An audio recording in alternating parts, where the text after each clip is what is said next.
your indice bounds, so Z min and Z max are your min and max index of the sorted list, let's call it. And what that is it's just a way of doing a binary search.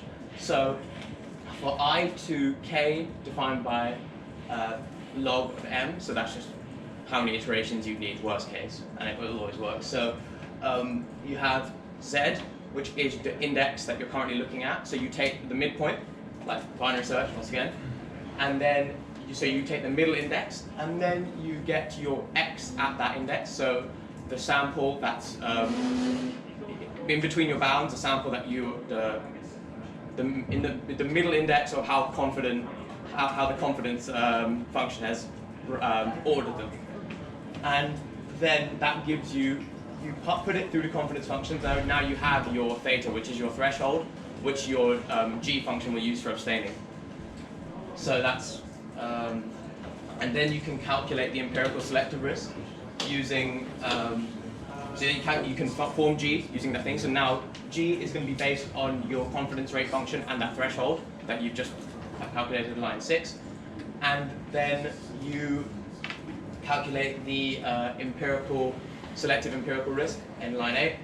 Then you calculate risk bound, and then this is where the binary search kind of part comes. So if the bound is lower than your target bound, you move Z max to the midpoint. So you're going to search in the lower half of your bounds. Otherwise, you move your Z min to your midpoint Z, and then you shift the bounds up and down accordingly.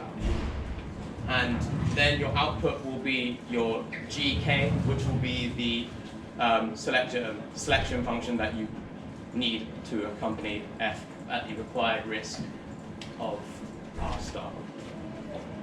I mean, is there any questions or any comments about this algorithm? This seems similar to what you mentioned in the beginning of the softmax projection method. Yeah. Where you set the threshold yourself. Mm-hmm. So the fundamental difference here is that you basically find the threshold with a search. Is that the case? Otherwise, it seems maybe I'm missing something. Okay, so I think there's like kind of some truth to that, like, because I did mention that you have to find a threshold, and now you're kind of learning it. However, that threshold, this paper, we haven't defined what this confidence rate function is. So your question will kind of be answered in the next section, and you can use the softmax response, so you define a threshold, but there are other things. So this, if you can define any confidence rate function, sorry, it will have these same effects. But yes, you're always finding a threshold of some. You are finding a threshold with that g theta, that line in line 6. So yeah, kind of half right.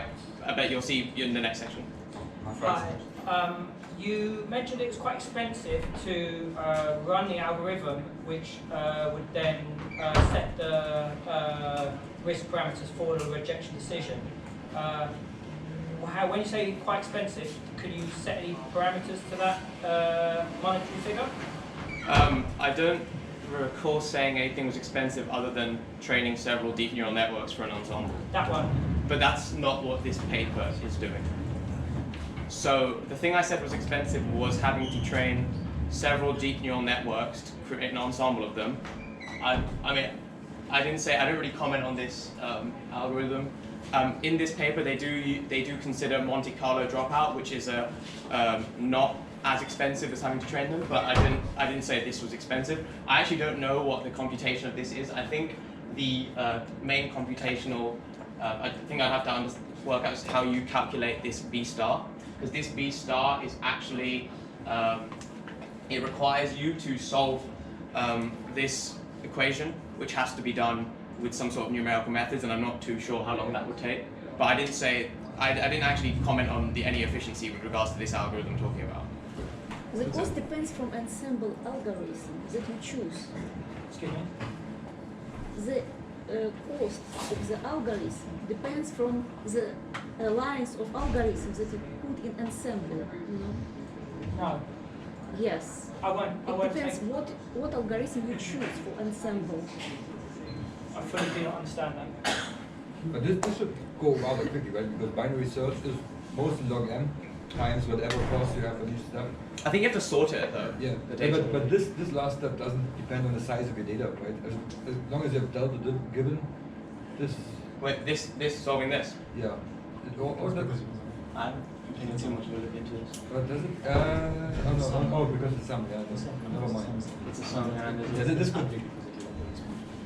This could become ugly. Yeah. Sorry. Yeah, so I haven't delved into how long this would take, and they don't actually say any one way of solving that equation, and I assume there's many different approximation methods which will each have their own trade-offs. So I guess my overall point was I'd never made a efficiency claim on this algorithm, but if anyone has an idea of what that would be, just go go for it. Any more comments? Maybe something that you don't really. Okay, move on. So this is the proof of the convergence, and this is related to why, if you want to know the magic behind this, it kind of stems from line 9. So, in your own time, just read all this and try and solve it. I don't know. So now the confidence rate function. So this goes back to your question of how you can. What this should be defined as. So the only thing I said about it so far is that if you have x1, the confidence of x1 is greater than x2, that you interpret that as you're no more confident about x2 than x1, right? So now, okay.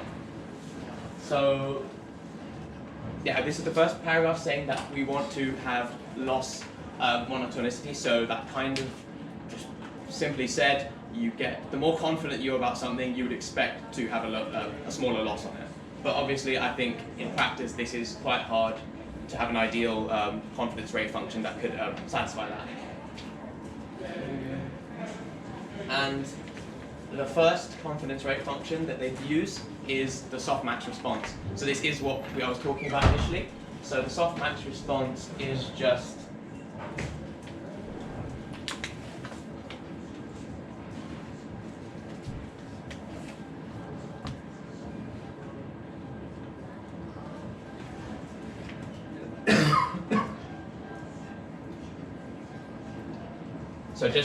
it's like, just take the max value in your softmax output. And so the next line talks about how they are often treated wrongly as probabilities because they're positive and something one, but now in the context of this paper, they're using them to rank the different classes opposed to actually treat them like any probabilities. So that's, I think, quite an important point. But in the end, how comes out of the SDR comes out in threshold again? Pardon? A selection threshold. Yeah. Of this algorithm. Yes, Yeah. you run it. In the end, that's what you lose. You get the softmax output. Everything that's below the threshold, you kind of say, I don't. No. Is that not true? Well, okay, so in this context, yes, but I think the idea is you are not. Okay, I see. Whenever the word threshold comes in, just based on everything, you're like softmax threshold. I don't think that's quite true. It's actually the threshold is applied on G, which thresholds the confidence function. It thresholds the confidence Yeah. function. So if you go up to this, so what we have here is the thresholding actually occurs one level above. That's why I didn't say the softmax. In the softmax response, the value of your confidence rate function is actually just the biggest number in your softmax output. If your classifier is really overfit, that will